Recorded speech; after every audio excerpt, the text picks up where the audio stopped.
we will move now to our second presentation for the morning on how science and knowledge inform the implementation of marine policies in the Mediterranean towards blue growth. Some people made comments actually about blue growth. I invite you to check in the chat the conversation that is ongoing. Our second presentation will be made by Andrea Barbanti. Andrea is a research manager in Italy at the National Research Institute, CNR Ismar. Andrea has a background in coastal oceanography and environmental geochemistry. He worked in the last 30 years at the boundary between science, engineering, and policymaking implementation. And he worked for different entities, ranging from engineering companies, public administrations, and research institutions. Andrea is developing science to policy society projects and initiatives in order to promote sustainable blue growth at national and EU level, focusing on the Mediterranean basin. Andrea, we are all ears. Thank you, Chantal. I was reflecting now listening Dania and the different questions from the audience that we were discussing yesterday, how to best connect her presentation with mine, and it seems to me that it will work, but you will tell me. I see the topics I will be presenting very well connected with the presentation, the discussion I just heard.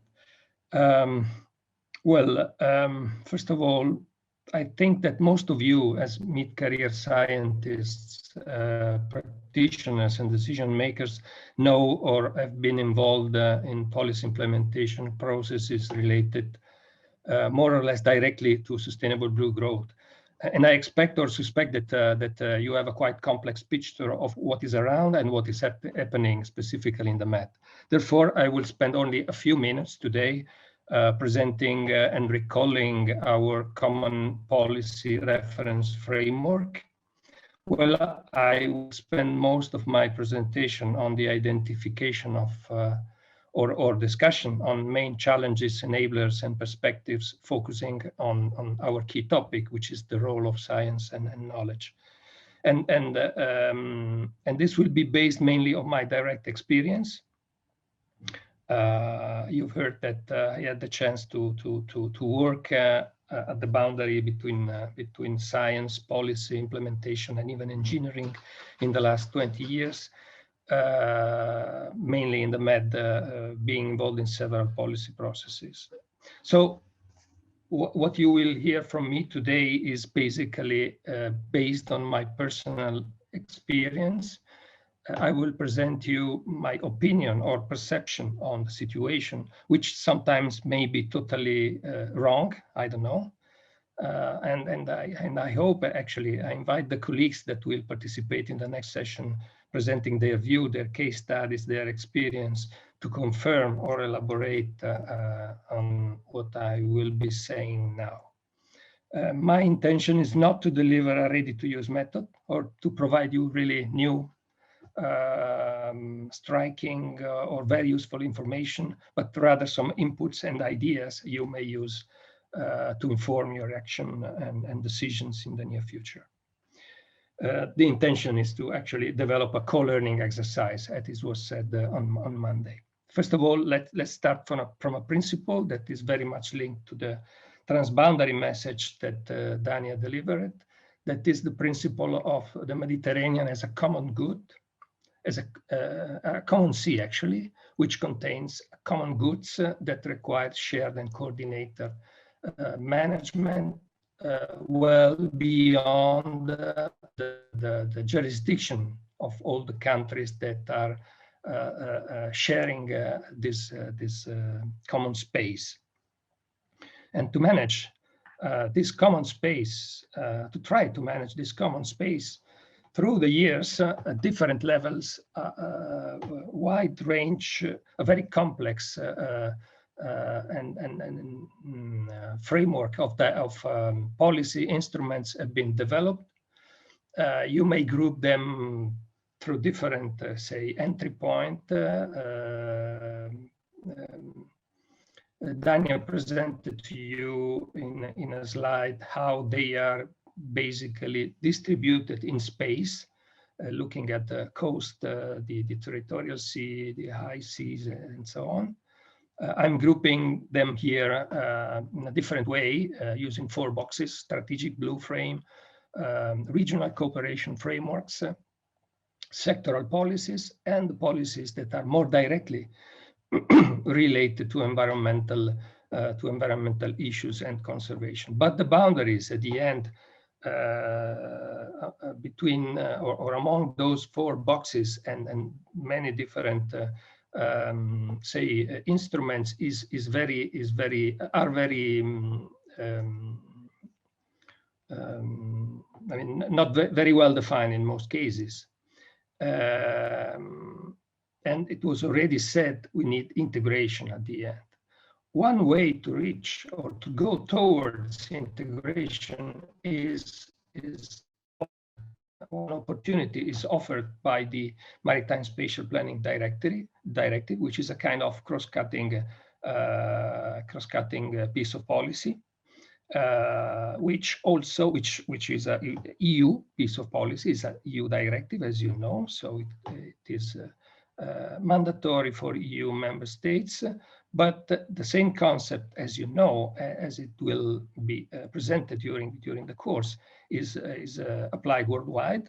And in the Mediterranean is being applied not through a directive, of course, but under the Barcelona Convention, say, framework through instruments that are being developed, and Gaetano can tell us more later on. I'm mentioning here this recent regional framework that, starting from ICZM concept, moves towards MSP and includes MSP.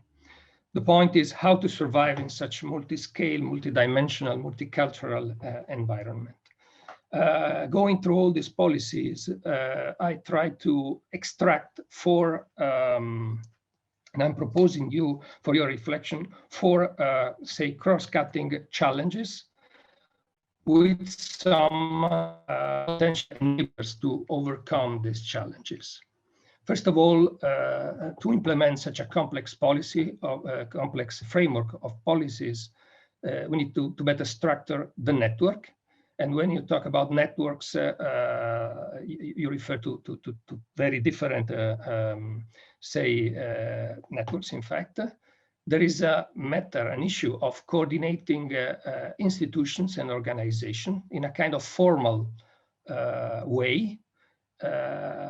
You may refer to intra-institutional coordination. The example is how directorates general of the Commission are coordinated or not coordinated sometimes through international organizations, and I'm mentioning here UNEP, GFCM, and so on, and how you coordinate area-based strategies and initiatives. But there are other more informal needs and ways of coordinating people at the end. And there is a need to improve established or create new networks, platforms, and communities of practice. This is really a key issue. A second challenge is when you have networks, when you have people working on this topic, this policy framework, you need agendas. You need agendas and programs for actions that identify clearly what are the priorities, what are the actions, who has to do what and how. There is a need here to streamline funds according to this agenda, as far as science is concerned, to co-design and co-develop problem-driven research projects, to implement monitoring plans, to monitor how actions are actually effectively implemented, and if they are reaching the targets, and in case to adapt those strategic agenda. And there is an overall need to share data on the implementation process and on the results that these agendas and programs for actions are reaching. A third cross-cutting challenge is to organized, structured, and harmonized policy implementation processes. There are several examples. There is a process trying to understand how ECAP or MSFT is implemented. There is a now starting process trying to understand how MSP is being implemented in the EU countries and in the Mediterranean in this case, and other processes. For this, we need guidelines, we need capacity building,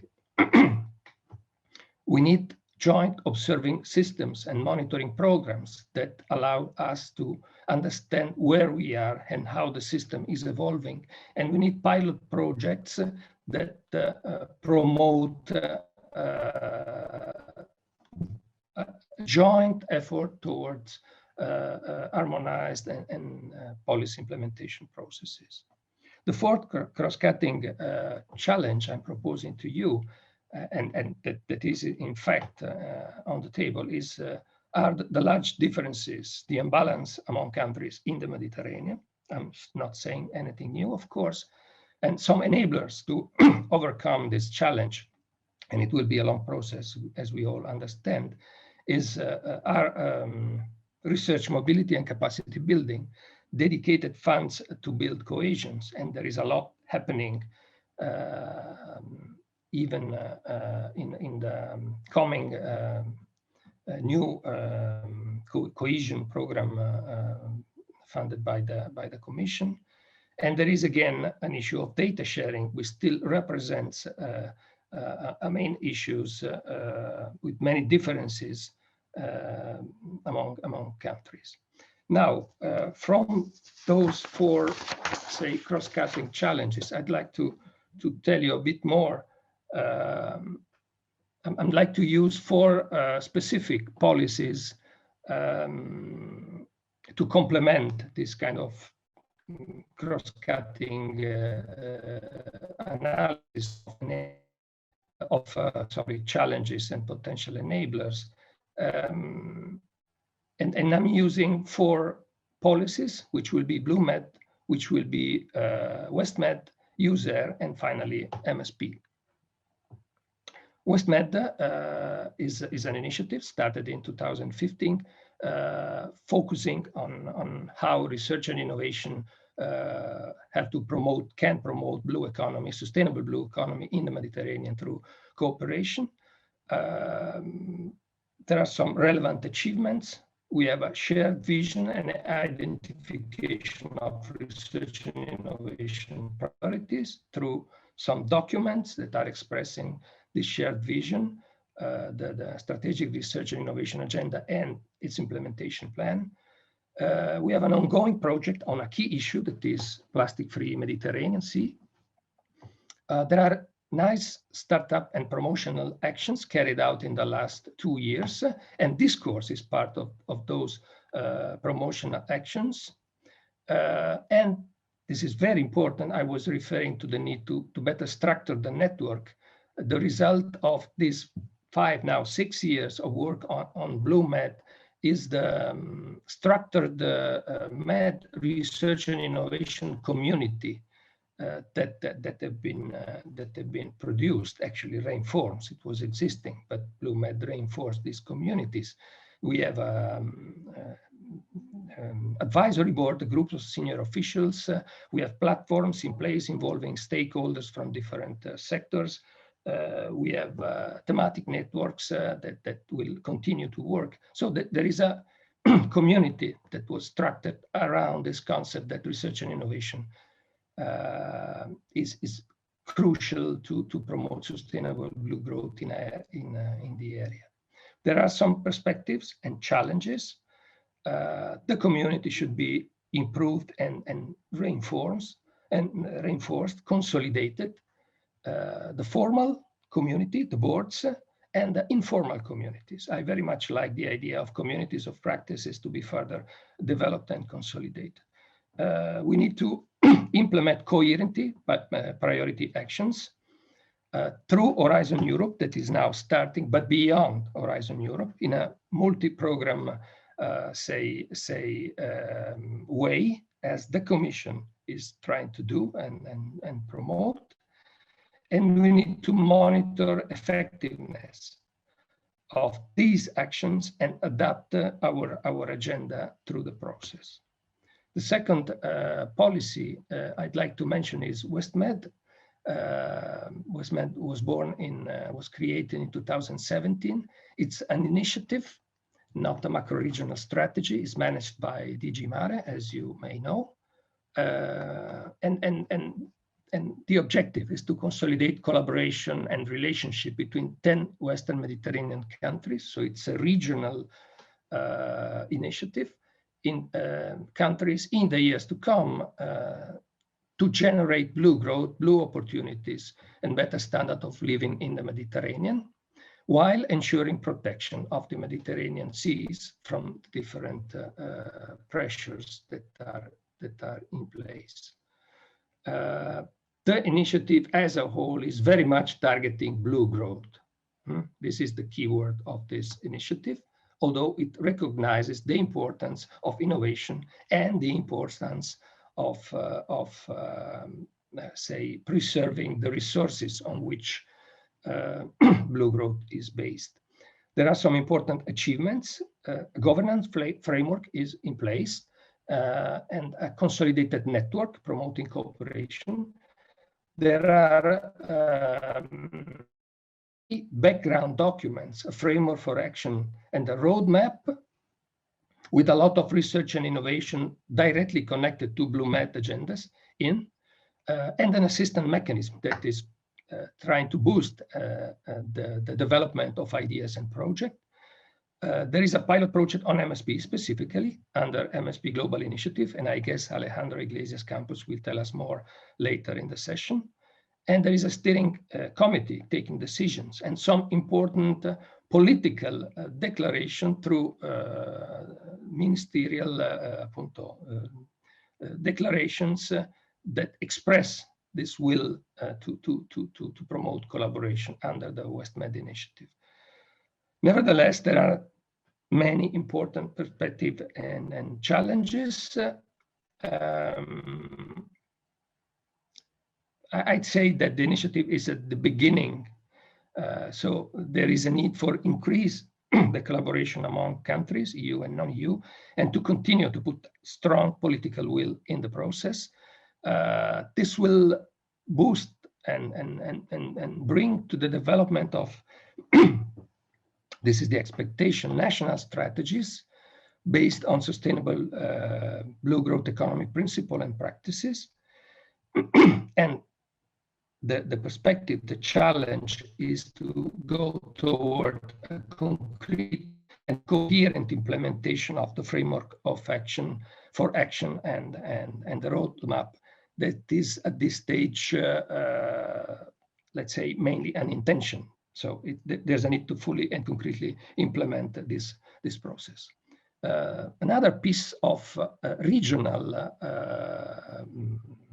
policy in the area is USER, the Adriatic Ionian macro-regional strategy, launched in 2014, is managed by DG Regio. It's a EU initiative, although it is involving, as you see from the map, non-EU countries. And the overall objective is to promote, to address common challenges, create synergies, and foster coordination in the area, not only on marine and maritime issues, but as you can see from the map, marine and maritime issues are key in the area. There are three main principles, as you may know, that guide this macro-regional strategy approach. The three principles are no new funds, no new legislation, no new, say, governance. This is going to be based on existing funds and tools and laws. And these three principles, in fact, are reasonable, I'd say. But they can bring in a number of problems. If we look at the achievements of the strategy up to now, we see that there is a governance framework in place and a consolidated network promoting cooperation, which is crucial, as I always say. There are some operational tools like the facility point and the stakeholder platform. And there is a direct and indirect steering on actions and projects through influence towards Interreg programs and other structural funds. Andrea, sorry to step in. We're beginning to run a little bit late. Yes, yes, and I know you have guests. Yes, I have guests. I will leave you with, I have 2 slides. I will be very brief, Chantal. Thank you. You're welcome. Sorry for being late. No, it's not you. It's there are some overall... perspective and challenges. No, you're right. I spent time in the introduction and I was too long. Challenges and perspective from the strategy. We may discuss this later in the session if you want, and you will have the slides. So I will move to the next. That brings us directly to maritime spatial planning. I don't spend time on telling you what it is. There are some important achievements, and there will be important achievements now through the deadline that the Commission gave to the countries to deploy and approve the plans now end of March. There are important perspectives. I'd like to spend 30 seconds on this.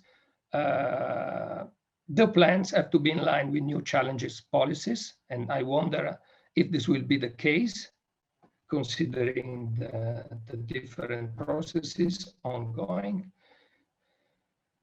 I'm curious to see, and I think there will be a need to work to develop, to apply real transboundary processes to the plans that will be delivered and to the whole process.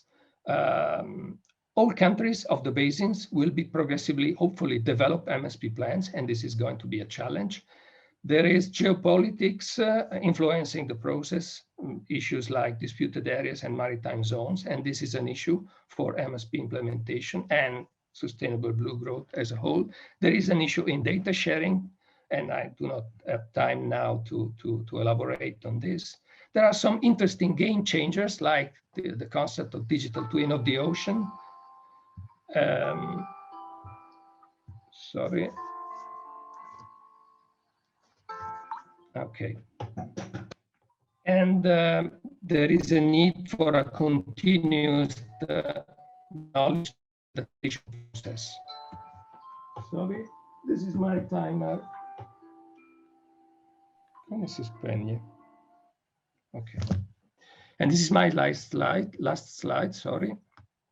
3 take-home messages. The importance of the human dimension implemented this very complex policy framework, starting from our attitude as scientists to accept the game outside our comfort zone. The second key message is that sometimes the process is as important as the results. And the third take-home message is that scientists can play a role in implementing policies towards sustainable blue growth as neutral brokers with stakeholders and even with countries. I think that there is a big importance of science diplomacy through the whole process. And this is a role that we as scientists have to accept and to play. Thank you very much. Sorry again for being long. Thank you, Andrea. My intention. Thank you very much. I think you have 2 guests, so I don't know if we want to invite them to take the floor. We have Ines. This is the case? Yeah. Yes, we have Ines and Yerine. Hello, everyone. I invited Ines and Yerine to react to my presentation, to comment, just to boost the discussion a bit for the minutes we have. So Ines, I don't know if Ines or Yerine want to start and intervene on this. Thank you. Hello, everyone. Do you hear me well? Yes. Yes, Ines. All right. So first of all, I welcome you all, and I thank Andrea for his interesting presentation. And I already put a comment regarding synergies between you and the new countries, because we have a huge issue, if I may say, of data sharing. So we might like boost the dialogue between governments so that they could allow sharing data and allow harmonizations as well. So regarding the share of knowledge and let's say what is the term, knowledge and science in the countries. I wanted to talk about my experience within the framework of BlueMed as a BlueMed ambassador, as I was invited by Andrea as well.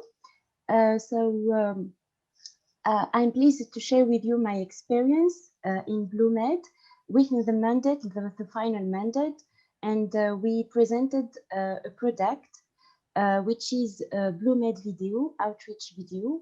So we wanted to boost the communication and knowledge and communicate our voices to decision and policymakers. So from my personal experience, I learned about citizen science and the importance of exchanging knowledge and information from all parts of the society, from public citizens, fishers, ONGs, stakeholders, and policymakers. And here I will talk about the video produced in Qarqna, which is a small-scale fishing area from a local region. And this area is impacted by plastic pollution, in particular plastic fishing traps, called Drina. So we wanted to stress the problem of plastic pollution related to the use of plastic in fishing materials, and to try to boost the conversation between fishers, ONGs, and decision makers, so that we could substitute the use of plastic and to ban plastic in fishing materials. So we had the chance to gain knowledge and information from all parts that contributed to the video, starting from fishers, women fishers, handcraft workers who were creating, for instance, ecological materials to produce fishing traps from palm leaves. And through this experience, we communicated through an event, a national and international level, these voices to policymakers, and created a dialogue so that we could substitute these plastic materials and show to policy and decision makers how each one is seeing the problems from his perspectives and from ecological, economical, political, and social challenges. So I just wanted to share with you this experience as a BlueMed ambassador in order to boost the dialogue between all parts of the society and communicate their voices to policymakers, and to try to show the image with honesty so that decision makers could trust and boost the implementation of banning plastic use in fishing materials. So that's just a small example. And thank But you. I think it's a very interesting and inspiring example, Ines. Thank you very, very much. Andrea, I guess we will pass the floor to Irnea. Definitely. Thank you. Yeah.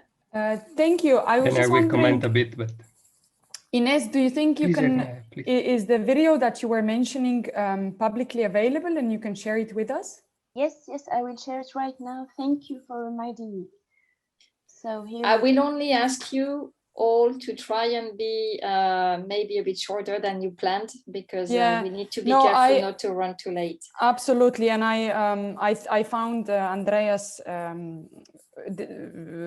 speech or presentation very informative and very rich, and there is absolutely too many things to comment. So I just chose, I guess, to concentrate on one, which is that,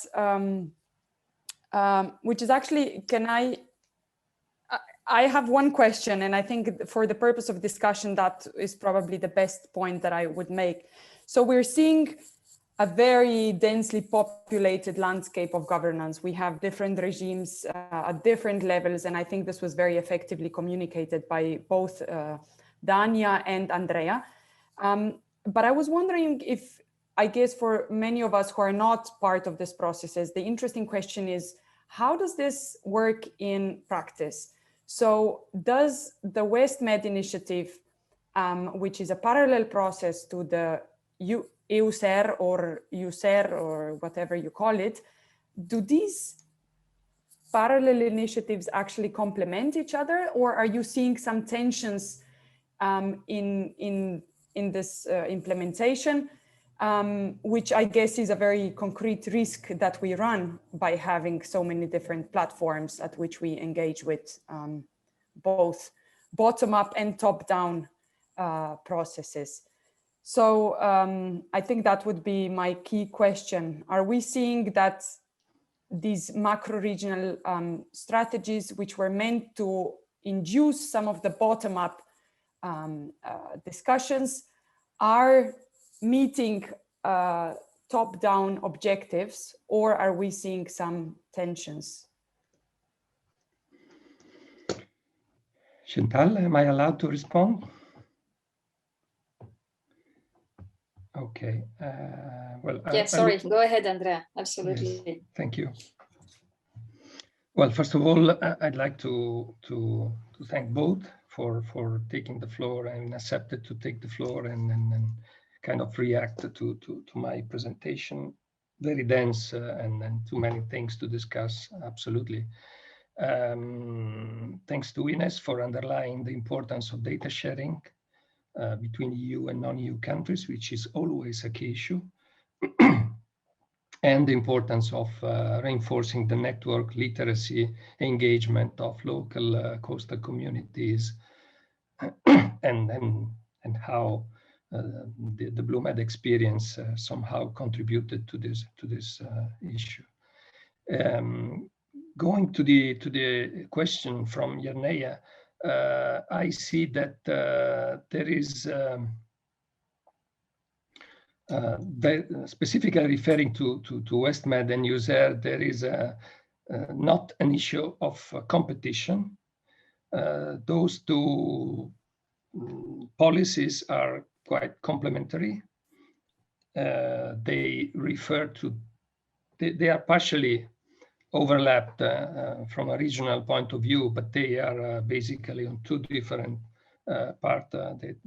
They act on two different parts of the basin. They have a different structure, different motivation, different governance system.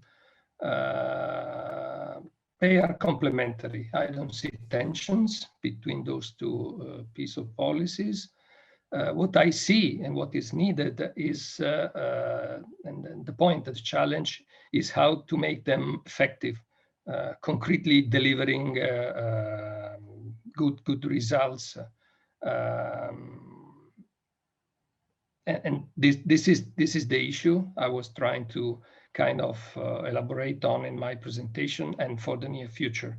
So improve the governance systems, streamline the funds, updating the agendas, deploy the agendas through programs, projects, concrete achievements, monitoring the system and adapt agenda and governance systems.